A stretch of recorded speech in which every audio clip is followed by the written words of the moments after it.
ಏನು ಅನಿಸುತ್ತೆ ನಿಮಗೆ ಈ ಎಲ್ಲ? ಈಗ ಶಮೀವುಲ್ಲಾ ಅವರು ಹೇಳಿದರು ದ್ಯಾಟ್ ಅಂತ. ಇಲ್ಲಿ ದ್ಯಾಟ್ ಯಾವ ಗವರ್ಮೆಂಟ್ಗೂ ಬಿಟ್ಟೋಗಿಲ್ಲ. ಇದು ಕ್ಯಾಪಿಟಲ್ ದ್ಯಾಟ್ ಅಂತ ಕಾಣ್ತಾ ಇದೆ ನನಗೆ. ಏನು sir, this is all capital ಇದೆ ಅಂತ ಅನ್ಸುತ್ತೆ ನನಗೆ. ನಿಮ್ಗೆ ಏನು ಅನ್ಸುತ್ತೆ? Yes sir, it's a blue print for the corruption sir. ಇದು ಸಿಂಪಲ್ ಅದಲ್ಲಿ. ಯಾಕಂದ್ರೆ ಒಂದು ಕಂಪನಿ ಇದು ಮಾಡಬೇಕಾದಾಗ ಟೆಕ್ನಿಕಲ್ ಬಿಡ್ಸ್ನ ಸೆಕೆಂಡ್ ಬಿಡ್ನೆಲ್ಲ ಅವರು ರಿಜೆಕ್ಟ್ ಆಗಿರ್ಬೇಕಾದಾಗ ಮತ್ತೆ ಅವರು ಥರ್ಡ್ ಬಿಡ್ನಲ್ಲಿ ಎಲಿಜಿಬಲ್ ಆಗಿ ಫಾರ್ಮಲ್ ಆಗಿ ಎಂಟರ್ ಆಗಬೇಕು ಅಂತಂದ್ರೆ ದ ಕ್ಲಾಸಸ್ ಆರ್ ಚೇಂಜ್ಡ್ ಅಂದ್ರೆ ಸರ್ ಹೇಳ್ದಂಗೆ the necessity is the money. Simple ಅದಲ್ಲಿ ಯಾಕೆ ಒಂದೇ ಕಂಪನಿಗೆ ಕೊಡಬೇಕು? ಅದು ಫಸ್ಟ್ ಬಿಡ್ನಲ್ಲಿ ರಿಜೆಕ್ಟ್ ಆಗಿರುವಂತದ್ದನ್ನ ಸೆಕೆಂಡ್ ಬಿಡ್ನಲ್ಲಿ ಟೆಕ್ನಿಕಲಿ ರಿಜೆಕ್ಟ್ ಆಗಿರುವಂತದ್ದು ಅಂದಾಗ ದೇರ್ ಇಸ್ ಅ ನೆಸೆಸಿಟಿ ಅಂದ್ರೆ ದ ಮನಿ ಕಿಕ್ ಬ್ಯಾಕ್ ಹೇಳಿದಂತ 10,000 ಕೋಟಿಯ ಹ್ಯೂಜ್ ಇದು ಏನಿರುತ್ತೆ that means the chief minister answer, ಆಮೇಲೆ the outgoing chief minister ಆಗಿ ಹೋಗಿದಂಥವ್ರು ಅವರು ಆನ್ಸರ್ ಮಾಡಬೇಕಾಗುತ್ತೆ ಸರ್ ಇದಕ್ಕೆ. ಯಾಕಂದ್ರೆ ಅವರ ಕಾಲಾವಧಿಯಲ್ಲಿನೂ ಈ ಪ್ರೋಸೆಸ್ ನಡೆದಿದಂಥದ್ದು ಇದು ಮಾಡಿದ್. ಮತ್ತೆ ಸರ್ ಇವಾಗ ಗವರ್ಮೆಂಟ್ ಅಂಡರ್ಟೇಕಿಂಗ್ ಕಂಪನಿ ರೈಟ್ಸ್ ಇರುವಂಥದ್ದೇ ಈ ತರ ಒಂದು ಬೇರೆ ಬೇರೆ ಸಂಸ್ಥೆಗಳಿಗೆ ಏನಂತಾರೆ ಎಸ್ಟಿಮೇಷನ್ ಮಾಡಕ್ಕೆ ಏನ್ ಎಸ್ಕಲೇಷನ್ಸ್ ಇರುತ್ತೆ ಅಂತ. Why did they overlap? ಅದನ್ನ ಯಾಕೆ ಅದನ್ನ ಸೈಡ್ಗೆ ತಳ್ಳಿದಂಥದ್ದು? ಬೇರೆ ಕಂಪನಿ ಯಾಕೆ ಇದು ಮಾಡಿದಂಥದ್ದು? ಫಸ್ಟ್ ಕ್ವೆಶ್ಚನ್ ಅದಲ್ಲಿ. ಸೆಕೆಂಡ್ ಬಂದ್ಬಿಟ್ಟು ತಾವು ಹೇಳ್ದಂಗೆ ಎಸ್ಕಲೇಷನ್ ಆಫ್ ದ ಪ್ರೈಸು ಅದು ಯಾಕೆ ಅಂತ ಅಂದ್ಬಿಟ್ಟು. ಮತ್ತೆ ಇನ್ನೊಂದು ಸರ್, ವೈ 30 ಇಯರ್ಸ್ ಇದನ್ನ ಎಂತಾರೆ ಸಾಮಾನ್ಯ ನಾಗರಿಕರು ಕೇಳ್ತಾ ಇದ್ದಾರೆ. ತಾವು ಹೇಳ್ದಂಗೆ ಸಾಮಾನ್ಯ ನಾಗರಿಕರ ಅರ್ಥ ಆಗೋದಂದ್ರೆ ವೈ 30 ಇಯರ್ಸ್ ಇದನ್ನ ಆನ್ಸರ್ ಮಾಡಬೇಕಾಗುತ್ತೆ.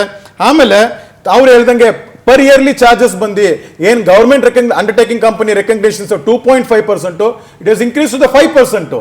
ಮತ್ತೊಂದ್ಸತಿ ಅಂದ್ರೆ ಆಲ್ರೆಡಿ ದ ಪ್ರೈಸ್ ಎಸ್ಕಲೇಷನ್ಸ್ ಒಂದು ಪರ್ ಟನ್ ಅದು ಜಾಸ್ತಿ ಆಗಿರೋದೊಂದು, ಮತ್ತೆ ಪರ್ ಇಯರ್ ಇನ್ಕ್ರೀಸ್ ಆಗಿರೋಂಥದ್ದು ಅಗೇನ್ 5%. ಸೊ ಇದೆಲ್ಲ ಪ್ರೈಮ್ ಫೇಸ್ ಏನಾಗುತ್ತೆ, this is a blueprint of the corruption. ಅದು ಇಲ್ಲಿಗೆ ಸಲ್ಲುತ್ತಾ ಇಲ್ಲ ಡೆಲ್ಲಿ ಹೈಕಮಾಂಡ್ಗೂ ಸಲ್ಲುತ್ತಾ ಇಲ್ಲ ಅವರ ಆದೇಶದ ಮೇಲೆ ಇದು ನಡೆದಿದೆಯಾ ಅನ್ನೋದನ್ನ ಅದು ತನಿಖೆಗೆ ವ್ಯಾಪ್ತಿಗೆ ಒಳಪಡಿಸಲೇಬೇಕಾಗುತ್ತೆ ಸರ್ ಅದಲ್ಲಿ. So if the government is so keen about it and transparent about it ಅಂದ್ರೆ let them give it to the CBI, let them give it to any Lokayukta ತನಿಖೆಗೆ ಆಗ್ಬೋದು ಯಾರು ಅವರಿಗೆ. ಯಾಕಂದ್ರೆ CBI ಅಂದಾಗ ನಾವು CBI ಕೊಡಲ್ಲ ಅಂತ ಅದೊಂದು ಇನ್ನೊಂದು ಬರುತ್ತೆ. ಮತ್ತೆ ಯಾವ್ದಾದ್ರು ಸಿಟ್ಟಿಂಗ್ ಜಡ್ಜ್ ಇದ್ರೇನೆ ಕೊಡ್ಲಿ ಸರ್ ತನಿಖೆ ಮಾಡ್ಲಿ. ಅದಲ್ಲಿ ಇವರ ಅಧಿಕಾರಿಗಳನ್ನೇ ಇವರೇ ಫ್ಲಾಸ್ ಇದು ಮಾಡಿ ಅವ್ರ ಕಮಿಟಿ ಮಾಡಿ ಅವ್ರೇನ್ ರಿಪೋರ್ಟ್ ಕೊಡ್ತಾರೆ ಸರ್. ಹಿಂದೆ ನಾವೆಲ್ಲ ನೋಡಿದೀವಿ ACB ಮಾಡಿದಾಗ ಎಷ್ಟು ಕೇಸ್ಗಳಲ್ಲಿ ಬಂದಾಗಲೂ ಎಲ್ಲ ಕ್ಲೀನ್ ಚಿಟ್ಟೇನೆ. ದಿವಂಗತ ಮೇಟಿ ಅವ್ರಿಗೂ ಕ್ಲೀನ್ ಚಿಟ್ಟೆ ಆಗಿದಂಥದ್ದು. ಸೊ ಈ ತರ ಇರಬೇಕಾದಾಗ ಯಾವುದೇ ಕಮಿಟಿ ಮಾಡಿದ್ರು ಅದ್ರಲ್ಲಿ ಯಾವುದನ್ನು ರಿಸಲ್ಟ್ಸ್ ಬರಲ್ಲ ಸರ್.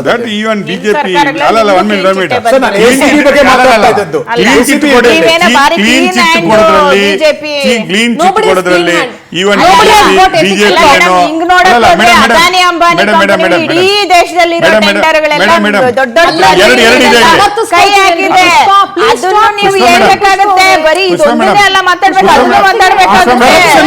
ರಾಚುವಂತದಿದೆ.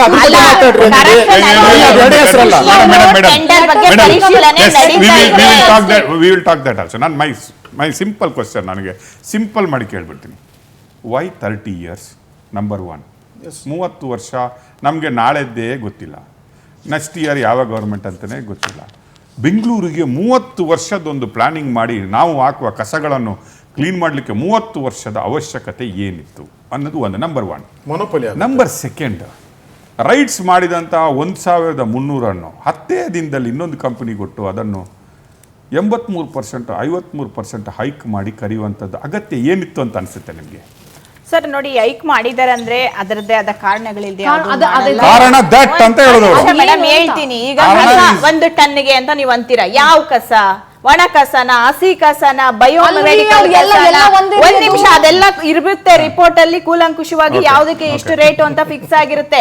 ಅದಲ್ಲದೆ ಇವತ್ತೇನು ಪೆಟ್ರೋಲ್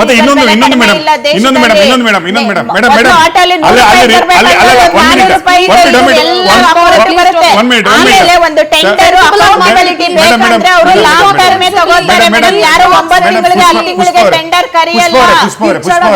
ಪುಷ್ಪ ಅವರೇ, ನೀವ್ ಹೇಳಿದ್ರಿ ಒಣ ಕಸನ, ಹಸಿ ಕಸನ, ಬಯ ಕಸ, ಇನ್ನೊಂದಿರ್ಬೋದು ಸದಾಶಿವ ನಗರ ಕಸನ ಅಥವಾ ಶ್ರೀರಾಮ್ಪುರ ಕಸದಲ್ಲಿ ಅದನ್ನೇ ನಾನು ಹೇಳೋದು. ನೀವು ಹೇಳ್ತಾ ಇದ್ರಿ ಟೆಂಡರ್ ಡಾಕ್ಯುಮೆಂಟ್ ಟೆಕ್ನಿಕಲಿ ಮತ್ತೆ ಅದು ರೀಸೈಕ್ಲಿಂಗ್ ಮಾಡ್ತಾರ, ಅದರಿಂದ ಪರಿಸರಕ್ಕೆ ಯಾವ ರೀತಿ ಹಾನಿ ಆಗದೆ ಇರೋ ತರ ಮಾಡ್ತಾರೆ.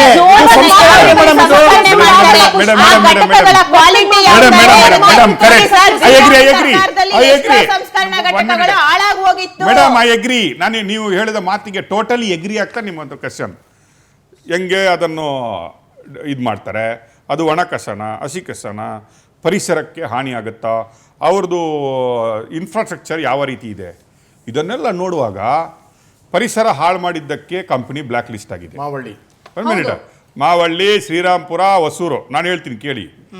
ಬಯೋ ಏನು ವೇಸ್ಟ್ ಇದೆ ಅದನ್ನು ಬೇಕಾದಲ್ಲಿ ಸುರಿದ್ಬಿಟ್ಟು ಇಡೀ ಬೆಂಗಳೂರನ್ನು ಹಾಳು ಮಾಡಿದ ಬ್ಲಾಕ್ ಲಿಸ್ಟ್ ಆಗಿದೆ ಕಂಪನಿ, ಇಂಟರ್ನ್ಯಾಷನಲಿ ಬ್ಲ್ಯಾಕ್ ಲಿಸ್ಟ್ ಆದ ಕಂಪನಿ. ರಾಂಗ್ ನೀವು ಹೌದು, ಮಹಾರಾಷ್ಟ್ರದಲ್ಲಿ ಬ್ಲ್ಯಾಕ್ ಲಿಸ್ಟ್ ಆಗಿದೆ, ಇಂಟರ್ನ್ಯಾಷನಲಿ ಬ್ಲ್ಯಾಕ್ ಲಿಸ್ಟ್ ಆಗಿದೆ. ನೀವೆಲ್ಲ ಇದು ಯಾವುದು ಕ್ವಾಲಿಟಿಯನ್ನು ಹೇಳಿದ್ರಲ್ಲ, ಆ ಕ್ವಾಲಿಟಿ ಒಂದು ಇಲ್ಲಲ್ಲ ಈ ಕಂಪನಿಗೆ. ಸರ್ ನೀವ್ ಹೇಳ್ತಿರೋದು ಕಂಪನಿ ಹೆಸರಿಗೂ ಇಲ್ಲಿ ಬರ್ತಿರೋ ಕಂಪನಿ ಹೆಸರಿಗೂ ಹೆಸರು ಬೇರೆ ಇದೆ. ಪುಷ್ಪ ಅವರೇ, ಮೇಡಮ್ ನೀವ್ ಹೇಳಿ, ಒಂದ್ ನಿಮಿಷ ಕೇಳಿಸಿ. ನೀವ್ ಹೇಳಿ. Pushpa, you allow me to speak. ಹೇಳಿ ಮೇಡಮ್.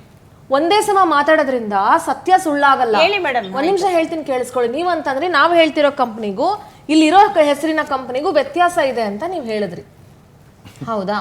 ಹಾಗಾದ್ರೆ ನನಗೆ ಒಂದು ಹೇಳಿ, ಪುಷ್ಪ ಮಂಜುನಾಥ್ ಅಂತ ಇದ್ರೆ ಬೇರೆ, ಮಂಜುನಾಥ್ ಪುಷ್ಪ ಅಂತ ಇದ್ರೆ ಬೇರೆನಾ? ಮೇಡಮ್ ಅಣ್ಣ ಒಂದ್ ಕಂಪನಿ, ಅದಾನಿ ಒಂದ್ ನಡೆಸ್ತಾರೆ, ಅದಾನಿ ಅಂಬಾನಿ ಒಂದ್ ನಡೆಸ್ತಾರೆ, ಅಂಬಾನಿ ಮೇಡಮ್ ತಮ್ಮ ಇದಕ್ಕೆ ಒಂದ್ ನಡೆಸ್ತಾರೆ. ಒಂದ್ ಮಿನಿಟ್, ಒಂದ್ ಮಿನಿಟ್. ನಮಗೆ ನೋಡಿ madam madam, madam madam madam madam madam madam madam ನಿಯಮಗಳನ್ನ ಮೀರಿ ಮೇಡಮ್ ಮೇಡಮ್ ನೋಡಿ sir madam, madam open Government has faulted the rules, sir. Government has faulted the rules. ಈ ರೂಲ್ ಮಾಡ್ಕೊಳ್ತೀರ ವಿಧಾನವನ್ನ ಮಾಡುವಂತ ಯಾವ ಇದೆ ಸರ್ಕಾರದ ಭ್ರಷ್ಟಾಚಾರ ಮಾಡಿದ್ದಾರೆ ಅದರಲ್ಲಿ. ಕೊಡಕ್ಕೆ ಸಾಧ್ಯ ಆಗಿರುತ್ತೆ. ಬದ್ಧತೆ ಮಾಡ್ಕೊಂಡಿದ್ದಾರೆ. ನಿಮ್ಗೆ ಹೆಂಗ್ ಬೇಕಾದ್ರೆ ಸಮೀಲ ಸರ್, ಸಮೀಲ ಸರ್, ಸಮೀಲ ಸರ್, ಫಸ್ಟ್ ನೀವು ಅರ್ಥ ಮಾಡ್ಕೊಳ್ಳಿ. ಸಮೀಲ sir, let us come here. ನಾವು ಹೇಳ್ತೀವಿ ಮೇಡಮ್, ಇದೊಂದು ಕ್ವಶನ್ ಒಂದ್ ಸೆಕೆಂಡ್ ಸರ್, ಒಂದೇ ನಿಮಿಷ ಸರ್. ಅದಾನಿ ಕಂಪನಿ ಬಗ್ಗೆ ನೀವು ಕ್ವೆಶ್ಚನ್ ಎತ್ತಿದ್ರಿ. ಈಗ ಅದಾನಿಗೆ ನಿಮ್ಮ ಸರ್ಕಾರ ಯಾವ್ದು ಏನು ಕೊಟ್ಟೇ ಇಲ್ವಾ? ಮೇಡಮ್ ಈಗ ಟನಲ್ ಕೊಡ್ತಿದಾರಲ್ಲ, ಯಾಕೆ ಕೊಡ್ತಿದ್ದೀರಾ? ಯಾಕೆ ಕೊಡ್ತಿದ್ದೀರಾ? ಇದು ಓಪನ್ ಅದೊಂದೇ ಶಕ್ತಿ ಇತ್ತು, ಅದೇ ತರ ಬೇರೆ ಪ್ರಾಜೆಕ್ಟ್ಗಳು ಆಗಿರುವಂತದ್ದು.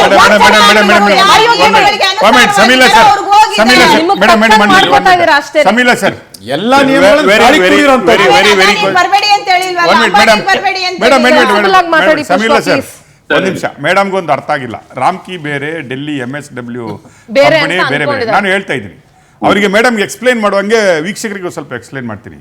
What is called parent company ಅಂತ.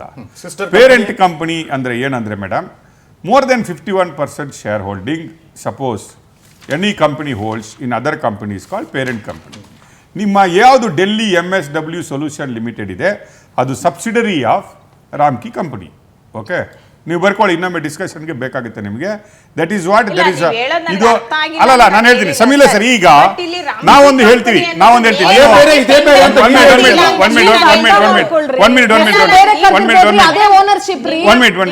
ಸಮೀಲ ಸರ್, ಸಮೀಲ ಸರ್, ನೇರವಾಗಿ ಟೆಂಡರ್ ಕರೆದಿಲ್ಲ ಮೇಡಮ್ ಸಮೀಲ ಸರ್, ಸಮೀಲ ಸರ್, ಹೇಳಿ ಸರ್. Very clear. ಈಗ ನಮ್ಮ ಗವರ್ಮೆಂಟ್ ಒಂದು 3 ಅಧಿಕಾರಿಗಳನ್ನ ಯಾರನ್ನ ನೇಮಿಸ್ಬಿಟ್ಟಿದೆ. ಯಾರು ಹೇಳಿದ್ರೆ ಅವರೇ ನೇಮಿಸ್ಬಿಟ್ಟಾರ ಬರುವ ಮೊದಲೇ ನೋಡಿ, ನೇಮಿಸ್ಬಿಟ್ಟು ಇನ್ನೊಂದು ರಿಪೋರ್ಟ್ ತಗೊಂಡ್ಬಿಟ್ಟು ಇದರಲ್ಲಿ ಯಾರೋ ಒಂದು ಅಧಿಕಾರಿ ತಪ್ಪಾಗಿದೆ ಅವನನ್ನು ಬಲಿಪಶು ಮಾಡುವಂತ ಆಗುತ್ತಾ, ಅಥವಾ ಲೈಕ್ ಯು ಸೆಡ್ ದ್ಯಾಟ್ ಅಂದ್ರೆ ಕಿಕ್ ಬ್ಯಾಕ್ ಅಂತ ಹೇಳ್ತೀವಿ.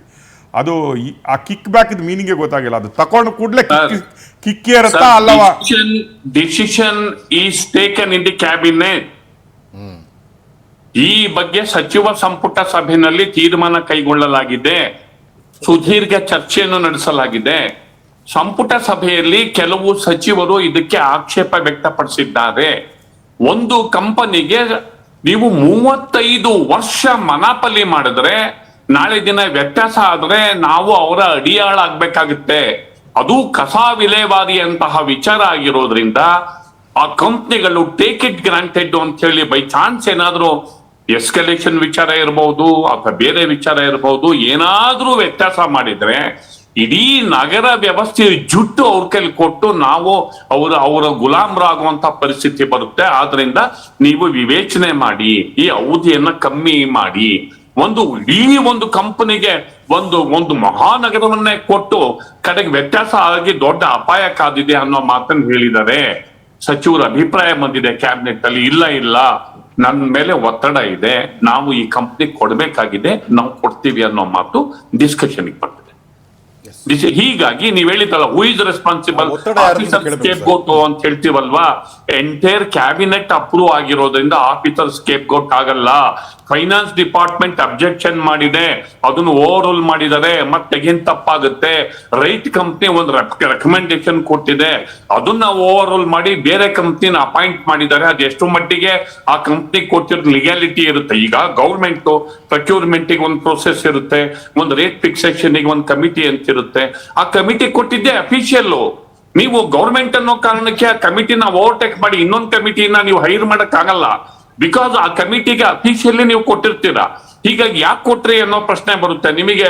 ಫೇವರೇಬಲ್, ಈಗ ನಾನು ಚೀಫ್ ಮಿನಿಸ್ಟರ್ ಅಥವಾ ನಾನು ಪವರ್ ಅಲ್ಲಿ ಇರ್ತೀನಿ, ನಮಗೆ ಬೇಕಾಗಿರೋ ಫೇವರೇಬಲ್ ರಿಪೋರ್ಟ್ ತಗೊಂಡ್ಬಿಡ್ಬೋದು.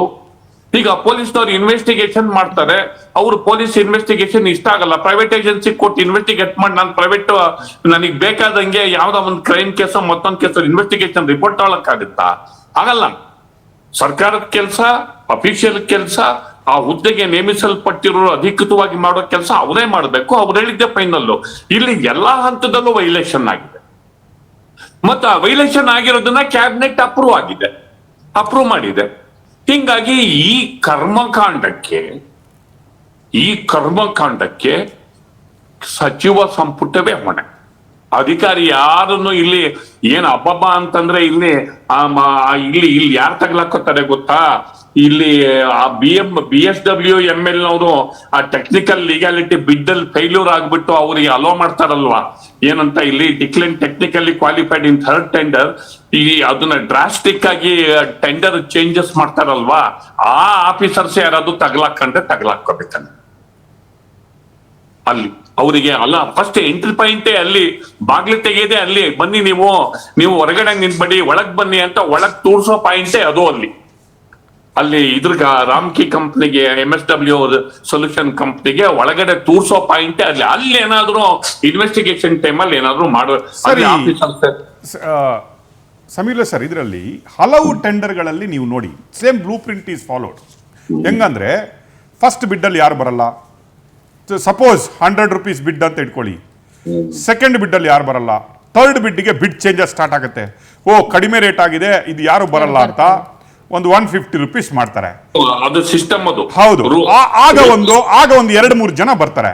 2 ಜನ ಬಂದು ಅವರು ಟೆಕ್ನಿಕಲಿ ಡಿಸ್ಕ್ವಾಲಿಫೈ ಆಗ್ತಾರೆ. ಅರೆ ಇನ್ನು ಯಾರು ಇಲ್ಲ, ಇದಕ್ಕೆ ಬರಬೇಕಾದ್ರೆ ನಾವು ಟೆಂಡರ್ದು ಏನು ಕ್ರೈಟೀರಿಯಾ ಇದೆ ಅಲ್ವಾ, ಅದನ್ನು ಲೋ ಮಾಡಬೇಕು ಅನ್ನೋದು. ಫಸ್ಟ್ ದೇ ಚೇಂಜ್ ಫೈನಾನ್ಷಿಯಲ್ ಬಿಡ್ ಅಲ್ಲಿ ಫೈನಾನ್ಷಿಯಲ್ ಕ್ವಾಲಿಫಿಕೇಶನ್ ಮೊದಲು ಹಾಕಿದ್ರೆ 50 ಕೋಟಿ ಟರ್ನ್ ಓವರ್ ಆಗ್ಬೇಕಂತ ಇದ್ರೆ ಅದನ್ನ 10 ಕೋಟಿಗೆ ತಂದ್ಬಿಡ್ತಾರೆ. ಮೊದಲು ಹೇಳಿದ್ರೆ ಅವನು ಗವರ್ಮೆಂಟ್ಗೆ ಸಪ್ಲೈ ಮಾಡಿರ್ಬೇಕಂತ ಹೇಳಿದ್ರೆ no need of government supply ಅಂತ ಮಾಡ್ತಾರೆ. ಎಕ್ಸ್ಪೀರಿಯನ್ಸ್ ಎಲ್ಲ ಕಮ್ಮಿ ಮಾಡಿ ಅವರಿಗೆ ಯಾರು ವೆಂಡರ್ ಬೇಕು ಅವನಿಗೆ ಬೇಕಾಗುವಂಗೆ ಟೆಂಡರ್ ಕ್ರೈಟೀರಿಯಾವನ್ನು ಹಾಕ್ತಾರೆ. ದೆನ್ ವಾಟ್ ವಿಲ್ ಹ್ಯಾಪನ್, ಅವ್ರದೇ 3 ಕಂಪನಿಗಳು ಬಿಡ್ ಮಾಡ್ತವೆ. L1, L2, L3 ಎಲ್ಲ ಅವ್ರದೇ ಬುಕ್. ಅಂದ್ರೆ L3 ಅವನು ನೀನು 150 ಹಾಕೋ, ನಾನು 149 ಹಾಕ್ತೀನಿ, ಇನ್ನೊಬ್ಬ 148 ಹಾಕ್ತಾನೆ. ನನಗೆ ಸಿಗ್ಬೇಕು, ನನಗೆ ಮಿಸ್ ಆದ್ರೆ ಅವನಿಗೆ ಸಿಗ್ಬೇಕು. ಅಲ್ಲ, ಮಾತಾಡ್ಕೊಂಡೇ ಮಾಡೋದು. ನಾನು 150 ಹಾಕ್ತೀನಿ, ನೀನು 149 ಹಾಕು, ನಾನು 148, ಗೊತ್ತಿದೆ ಅವನಿಗೆ ನನಗೆ ಸಿಗುದಂತ. This is the blueprint followed, not only this waste management, all the management. ನೀವು ಇವತ್ತು ಈ ಗವರ್ನೆನ್ಸ್ ಅಲ್ಲಿ ತಂದ್ರೆ ಟೆಂಡರ್ ನೋಡಿದ್ರೆ this is the blueprint followed. What do you think? Rocket ಇದು ವ್ಯವಸ್ಥಿತವಾಗಿ ಎಲ್ಲಾ ಡಿಪಾರ್ಟ್ಮೆಂಟ್ ಅಲ್ಲಿ ನಡೀತಿರುವಂತದ್ದು. ಇದನ್ನ ಅವ್ರಿಗೆ ಬೇಕಾಗಿರೋ ಕಂಪ್ನಿಗಳನ್ನ, ಬೇಕಾಗಿರೋ ಕಾಂಟ್ರಾಕ್ಟ್ಗಳನ್ನ ಒಳಗೆ ನುಸುಸ್ಕೊಳ್ಳೋದಕ್ಕೆ, ಅವ್ರಿಗೆ ಫೇವರಬಲ್ ಮಾಡ್ಕೊಡೋದಕ್ಕೆ, ಕಿಕ್ ಬ್ಯಾಕ್ ತೆಗೆದುಕೊಳ್ಳೋದಕ್ಕೆ ಆಫೀಸರ್ಸ್ಗಳು ಒಂದು ನೆಟ್ವರ್ಕ್ ಅನ್ನು ಕ್ರಿಯೇಟ್ ಮಾಡ್ತಾರೆ. ಈ ಪ್ರಾಪರ್ ನೆಟ್ವರ್ಕ್ ಎಲ್ಲ ಎಲ್ಲಾ ಸರ್ಕಾರಗಳಿಗೂ ಇದು ಮಾಡಲ್. ಇದು ಎಲ್ಲ cutting across the party line ಎಲ್ಲಾ ಸರ್ಕಾರಗಳಿಗೆ, ಬಿಜೆಪಿಗೂ ಇದೇ ಮಾಡಲು, ಆಮೇಲೆ ಬೇರೆದಕ್ಕೂ ಇದೇ ಮಾಡಲು. ಎಲ್ಲರೂ ಈ ಮಾಡಲ್ ಅಲ್ಲೇ ಹೋಗ್ತಾರೆ, ಎಂಟ್ರಿ ಆಗ್ತಾರೆ. ಬೇಕಾಗಿರೋ ಕಂಪ್ನಿ ಒಳಗೆ ಎಂಟ್ರಿ ಆಗ್ಬೇಕಾದ್ರೆ ಅವ್ರಿಗೆ ಫೇವರಬಲ್ ರೂಲ್ಸ್ ಅಮೆಂಡ್ಮೆಂಟ್ ಮಾಡ್ಕೊತಾರೆ. ಆ ಪಾಯಿಂಟೇ ಇಲ್ಲಿ BSW ಇದೆ ಅಲ್ವಾ, ಅವು ಫಸ್ಟ್ ಆಸ್ಪದ ಮಾಡ್ಕೊಡೋದೆ ಆ ತರ. ಟೆಕ್ನಿಕಲಿ ಇನ್ಎಲಿಜಿಬಲ್ ಇದ್ದಿದ್ದು ಎಲಿಜಿಬಲ್ ಮಾಡ್ಕೊಡೋದು ಹೆಂಗೆ, ಅಲ್ಲೇ ಲೂಪ್ ಹೋಲ್ಸು ಎಲ್ಲ. PWD ನಲ್ಲೂ ಇದೇ ಆಗುತ್ತೆ, ಇರಿಗೇಷನ್ ಡಿಪಾರ್ಟ್ಮೆಂಟ್ ಅಲ್ಲೂ ಇದೇ ಆಗುತ್ತೆ, ಎಲ್ಲರೂ ಇದೇ ಮಾಡೋದು. ಆಮೇಲೆ ಕಿಕ್ ಬ್ಯಾಕು, ಆ ಕಂಪ್ನಿ ಬರುತ್ತೆ, ಕೆಲಸ ಮಾಡುತ್ತೆ, ಇವರೇ ಇರ್ತಾರೆ, ಬಿಲ್ ಕ್ಲಿಯರ್ ಮಾಡ್ತಾರೆ, ಎಸ್ಕಲೇಷನ್ ಮಾಡ್ಕೊತಾರೆ. ಮೊದಲು ಮಾಡೋದೇ ಒಂದು ಎಸ್ಕಲೇಷನ್ ಮಾಡ್ಲಿಲ್ಲ ಅಂದ್ರೆ ಕೆಲಸ ನಿಲ್ಲಿಸ್ಬಿಡ್ತಾರೆ. ಒಪ್ಕೊಂಡ್ಬಿಟ್ಟು ಆಮೇಲೆ ಯಾವ್ದೋ ಕಂಡೀಷನ್ಸ್ ಇಟ್ಕೊಂಡು ನೋಡಿಲ್ವಾ ಯಾವ್ದಾದ್ರು ಕೋರಮಂಗ್ಲದ್ದು ಬ್ರಿಡ್ಜ್ ಏನು ಕತೆ ಅದ್ರ ಕತೆ ಅದು ಒಳ್ಳೆ ಶಿಲಾಶಾಸನ ಆದಂಗ ಆಗ್ಬಿಟ್ಟಿದೆ. ಅದ್ ಯಾವ್ದೋ ಹರಪ್ಪ ಮೊಹೆಂಜಾದರದು ಯಾವ್ದೋ ಒಂದು ನೆನಪಿನ ಕುರುಹಿನ ತರ ಆಗ್ಬಿಟ್ಟಿದೆ. ಅದು ಕೋರಮಂಗ್ಲದ ಯಾವ್ದೋ ಇದೆಯಲ್ಲ ಆ ತರ ಆಗ್ಬಿಟ್ಟಿದೆ. ಹಿಂಗಾಗಿ ಫೇವರಬಲ್ ರಿಪೋರ್ಟ್ ಎಲ್ಲ ಅವ್ರಿಗೆ ಆಗುತ್ತೆ, ಕಿಕ್ ಬ್ಯಾಕ್ ಕೊಡ್ತಾರೆ, ಆಯ್ತು ಕೆಲಸ ಮಾಡ್ಕೊಂಡು ಹೋಗಿ ಅಂತಾನೆ ಮಾಡ್ಕೊಂಡು ಹೋಗ್ತಾರೆ. 35 ವರ್ಷ ಯಾವನ್ ಬರ್ಲಿ, ಯಾವ ಗೌರ್ಮೆಂಟ್ ಬಂದ್ರು ಮುಟ್ಟಕ್ಕಾಗಲ್ಲ, ಕೋರ್ಟಿಗೆ ಹೋಗಿ ಕೇಸ್ ತಗತ್ತದೆ, ಏನಿಲ್ಲ ಅಷ್ಟೇ. ಮುಕ್ಕೊಂಡು 35 ವರ್ಷದ ತನಕ ಕೈ ಮುಕ್ಕೊಂಡು ಅವ್ರು ಯಪ್ಪ ಕಸ ಎತ್ತೋ ಮಾರಾಯ ಅಂತಂದ್ರೆ ಅವನೊಂದು ಕಂಡೀಷನ್ ಹಾಕ್ತಾನೆ, ಎಸ್ಕಲೇಷನ್ ಮಾಡ್ತಾರೆ. ಆಮೇಲೆ ನೀವ್ ಹೇಳ್ದಂಗೆ ಇನ್ನೊಂದ್ಸರಿ ಅದ್ ಯಾವ್ದೋ ರಿಪೋರ್ಟ್ ಅನ್ನು ಕೊಡ್ತಾರೆ, ಇನ್ನೊಂದ್ ಯಾವ್ದೋ ಜಾಸ್ತಿ ಟಿಪ್ಪಿಂಗ್ ಚಾರ್ಜಸ್ ಜಾಸ್ತಿ ಮಾಡಿ, ಆಮೇಲೆ ಪ್ರೊಸೆಸ್ ಚಾರ್ಜಸ್. ನಾಳೆ ಏನ್ ಹೇಳ್ತಾರೆ ಗೊತ್ತಾ, ಇರಾನ್ ಅಲ್ಲಿ ವಾರ್ ಸ್ಟಾರ್ಟ್ ಆಗ್ಬಿಟ್ಟಿದೆ, ಅಲ್ಲಿ ಪೆಟ್ರೋಲ್ ಡೀಸೆಲ್ ಬರ್ತಾ ಇಲ್ಲ, ನಮ್ಗೆ ಇದು ಆಗ್ತಾ ಇಲ್ಲ, ಟ್ರಾನ್ಸ್ಪೋರ್ಟ್ ಮಾಡ್ಲಿಕ್ಕೆ ಆಗ್ತಾ ಇಲ್ಲ, ನೀವು ಸ್ವಲ್ಪ ನಮ್ಗೆ ಒಂದು ಪರ್ ಟಿಪ್ಪಿಂಗ್ ಟನ್ಗೆ ಒಂದು 50 ರೂಪಾಯಿ 100 ರೂಪಾಯಿ ಜಾಸ್ತಿ ಮಾಡಿ, 3,000 ಇದೆ ಅದನ್ನ 5,000 ಮಾಡಿ, 5,000 ಮಾಡಿ ಅಂತ. ಅದೇ ಆಗೋದು ಸರ್ ಒಂದ್ ಕಾಮನ್ ಸೆನ್ಸ್ ಸರ್. ಒಂದು ಕಂಪನಿಗೆ ಇಡೀ ಒಂದು ಕೋಟ್ಯಾಂತರ ಜನಸಂಖ್ಯೆ ಇರುವಂತಹ ಒಂದು ನಗರದ ಕಸ ವಿಲೇವಾರಿಯ ಇಡೀ ಜವಾಬ್ದಾರಿ ಕೊಟ್ಟು ನಾಳೆ ದಿನ ಒಂಚೂರು ವ್ಯತ್ಯಾಸ ಆದ್ರೆ ಆ ಕಂಪನಿ ಇಡೀ ಸರ್ಕಾರನ ಹೆಂಗೆ ಆಟ ಆಡ್ಸುತ್ತೆ ಅಂತಂದ್ರೆ ಇವ್ರಿಗೆ ಏನಾದ್ರು ಫ್ಯೂಚರ್ ಅಲ್ಲಿ ಏನಾಗುತ್ತೆ ಅಂತ ಬುದ್ಧಿ ಇದೆಯಾ ಸರ್? ಸಮೀಲ್ಲ ಸರ್, ಮೋರ್ ದ್ಯಾನ್ ನೀವು ವೆರಿಫೈ ಮಾಡಿ, ನಾನು ನಿಮ್ಗೆ more than 5,000 contracts from Bangalore municipal ಕೊಡ್ತೀನಿ ನಿಮ್ಗೆ ಕಾರ್ಪೊರೇಷನ್ ಇಂದ. ಎಲ್ಲರಿಗೆ ಟೆಂಡರ್ ಅಗ್ರಿಮೆಂಟ್ ಇರೋದು 11 ತಿಂಗಳಲ್ಲಿ ಕೆಲಸ ಆಗ್ಬೇಕು ಅನ್ನೋದು ಟೆಂಡರ್ ಕಂಪನಿಯಲ್ಲಿ. Extension is given more than 10 years. 10 years. ಇನ್ನು 2020 ವರ್ಕ್ ಆರ್ಡರ್ಗಳು ಇನ್ನೂ ಕೆಲಸ ಆಗದೆ, ಇನ್ನೂ BBMP ಎಕ್ಸ್ಟೆನ್ಷನ್ ಸಿಗ್ತಾ ಇದ್ದಾವೆ, ದುಡ್ಡುಗಳು ಬರ್ತಾ ಇದ್ದಾವೆ. Same way like you said, 100 ರೂಪಾಯಿ ಟೆಂಡರ್ಗೆ ಮಾಡ್ತಾ ಮಾಡ್ತಾ ಮಾಡ್ತಾ ಜಾಸ್ತಿ ಆಗಿದೆ, ಅದು ಜಾಸ್ತಿ ಆಗಿದೆ, ಮಾಡ್ಲಿಕ್ಕಾಗಲ್ಲ ಅಂತ ಹೇಳ್ಬಿಟ್ಟು ಅಪ್ರೂವಲ್ ತಗೊಂಡು ಐ ಥಿಂಕ್ 2010 ವರ್ಕ್ ಆರ್ಡರ್ಗಳು ಇನ್ನೂ ಲೈವ್ ಅಲ್ಲಿ ಇದಾವೆ.